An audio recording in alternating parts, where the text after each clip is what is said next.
The more in alignment you are, then the more focus, specific focus, really serves you. But focus, unless you're really in alignment, doesn't serve you. So then you want to focus general rather than specific. That's what this little run was about. It was about focus, but it was about finding emotional words and giving attention, which is all focusing is. Let's choose a word. Someone said fun, and that's a good one. Let's take a little softer one. Ease. Just hold the idea of ease. Ease. And when you think about ease, fill it in with other words that remind you of ease, like relax and easy and soft and gentle and what else? Trust, letting go, comfortable. Now you're focusing. You're focusing. And it seems to most people like, oh yeah, blah, blah, blah, blah, blah, blah, blah. But this is the work. Because you were born, you have seen, you have explored, you have experienced the contrast, you've given birth, you've put it in the vortex, it's in the vortex. Now it's time to prepare the environment that allows what's in the vortex to flow into your experience. And so start with that feeling of ease. Now, as the momentum begins coming and you stay in the flow, now you will be inspired. This is what we really want to say to you.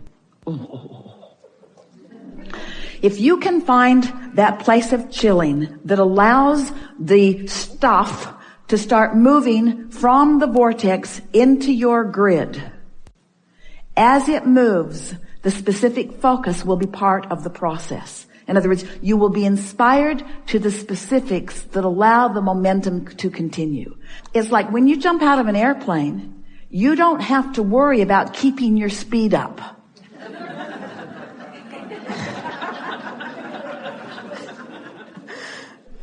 Or when you're on an incline, you stop pedaling usually. Or you let up on the gas a bit. You get a sense of what we're talking about. Yes. So if you trust, that's a good word, if you trust that what you put in the vortex is there, and it is, and now you are using your focus to focus yourself into enough ease that will allow the momentum to begin. The momentum will carry the rest. And something like focus or impetus or speed is not part of the process. You don't have to keep momentum going. That's what we want to say. You don't have to keep momentum going. You just have to stop doing that thing you've been doing that slows the momentum. There. That's the answer to all things. We're done. Go home. That's the answer to all of it, isn't it? Just stop doing that thing you're doing. So that's why you want to just go as general as you can be. And the focus will be part of the natural momentum. It'll get clearer and funner and fuller and faster and more specific. In other words, first you have to know why you might want to slow it down. And you only want to slow your focus down if your focus is causing you to be so specific that you're beginning to feel a little bit of discomfort. In other words, it's keeping your ear to the ground on how you feel. And in the moment that you feel a little dis-ease, go general with your statements. That's when you want to back up. I'm on track. Everything's all right. Don't have to worry about this. The momentum will be natural. I don't have to create the momentum. It's not my job to fill my grid in. I've done the work. I came and I explored and I put stuff in my vortex and the cooperative components have been gathered, and now my singular work, it's what the art of allowing is. My singular work is to prepare my vibrational grid. You see, what happens is the more you relax and the more you meditate and the more you look for positive aspects and the more you allow yourself alignment with who you are, the more you'll click into that core grid. And when you click into that core grid, the energy that moves up through it is so powerful that, like our friend said, you become a magnet for things that you weren't a magnet for before. You clicked in, you really didn't know how it was that you clicked in, and suddenly things start coming to you that were not coming to you before because you found a new vibrational stance, because you clicked in with that core grid. That's really what we're wanting to guide you all toward. To understanding that everything that you are is radiating up through you if you will allow it, but you have to stop doing things that don't match it. So this may be a good picture. So your grid from your source is general in nature. It's love, it's sureness, it's certainty, it's well-being, and it's strong, powerful. So here it is, and see it as sort of like a shaft of light coming up from your feet. That might be a good way to picture it. This energy stream, this core grid. And let's say that you're unhappy about something, so your grid isn't clicking in. In fact, it's bouncing off. Or you're uneasy about something, or you're remembering a past experience that wasn't pleasant, or you're worried about not being prepared for something, so you're not allowing it. But then you sleep. And when you sleep, you stop offering a vibration. And when you stop offering a vibration, your grid comes into alignment. And when you awaken, there you are back in your power till you remember what happened. And then you sleep again and you come back into alignment with your core vibration. And then you wake up and you remember, gotta go to work. Toys are all over the living room. And then you learn how to meditate. You quiet your mind.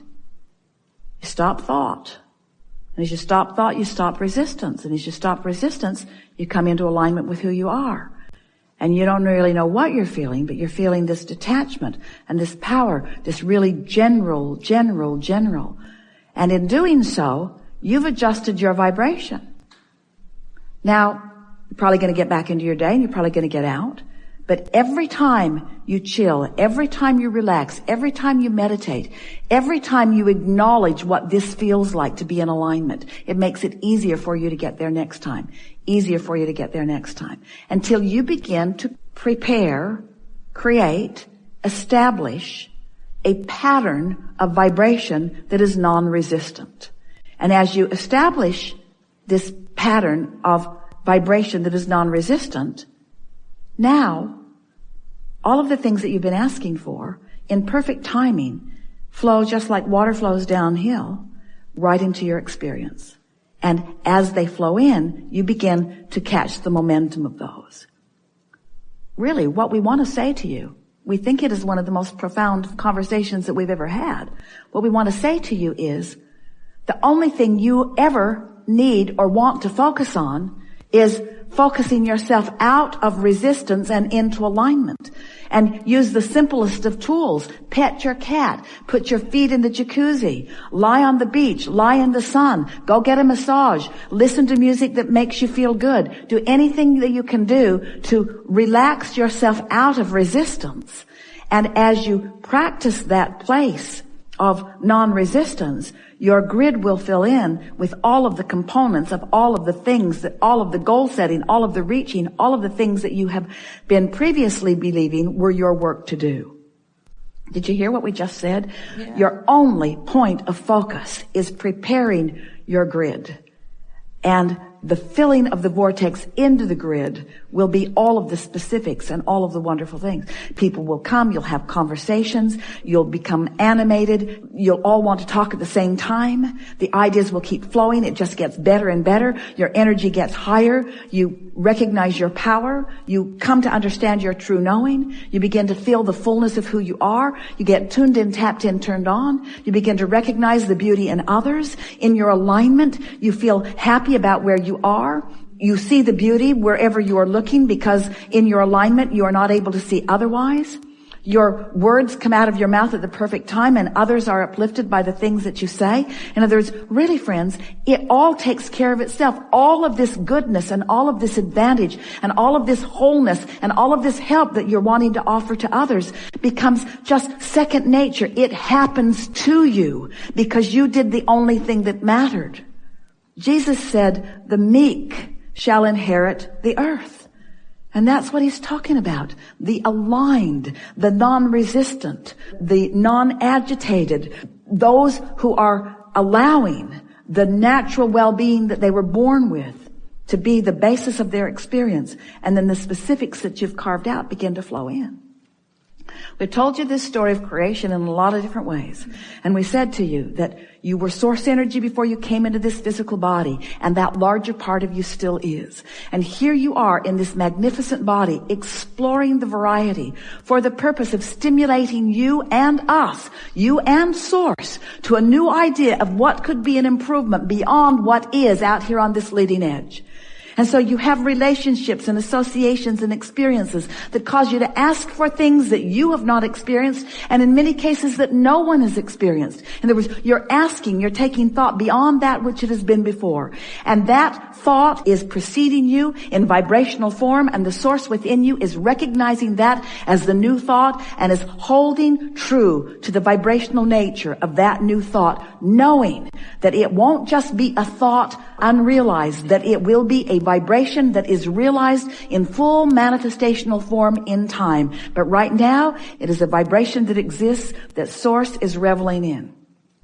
And then as you, since you've already done the work, you came, you sifted, you sorted, you knew what you didn't want, you knew what you did want. Now, rather than turning to the specifics of what you're asking for, you stand in reverence to the perfection of who you are, in appreciation to the earth that you live on and the people who surround you. You look for reasons to love, and you find reasons to praise and appreciate.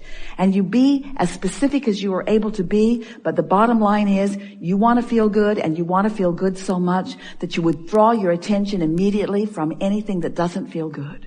And as you find what does feel good, then that beam of light comes up from the core of that which you are, shines through you, and gives you a leverage of attraction beyond that which most anybody that you know around you is experiencing. Your point of attraction becomes so significant that only those good things that you have established and identified and put into your vortex then begin making their way into your experience with such precision, with such timing, with such humor, with such fun, with such abundance, that those who are watching you want to know what your secret, what your miracle is. What's happened to you? How is it that you stand as someone who is not apparently trying very hard, who is happy and looking for fun and experiencing so much good momentum? How would you explain it to them? You have to tell them what happened. You have to tell them, oh, I explored and I identified, and there was plenty that I wanted that I didn't have. But I found that when I focused upon the absence of what I wanted, I felt so bad I just had to stop doing it. So instead, I just chilled out. I just trusted. I trusted in my goodness. I trusted in my wholeness. And I looked for evidence of that. And the more evidence of well-being I found that I focused upon, the more well-being came to me, until I have this avalanche of well-being that is mine. I sleep only because it seems practical from time to time. But the goodness is flowing so much that, to tell you the truth, I would like to stand in complete awakeness at all times, to just observe the new path of well-being that is flowing into my experience. And they might say, well, how did you get there? You say, wasn't easy at first. First, I worried about things like everybody else. But what happened to me somewhere along the line is that I became convinced that goodness was what I was supposed to experience, and that somehow I'd carved it out. I had focused that into being. And then I discovered that in my letting go of struggle, that in my yielding to well-being, even when it wasn't evident, that as I let that be my focus, to feel for well-being even when it wasn't evident, that it made its way to my experience and became so evident and so obvious that now everyone sees the well-being of my being. We have enjoyed this interaction more than words can convey. It is delicious to come together with those like you who are coming more and more in every day to the perfection of that which is you. We just want you to know that your perfection will never cease its evolution. And that's what makes us all such delightful, eternal beings. There is great love here for you. And as always, we remain stubbornly in the vortex.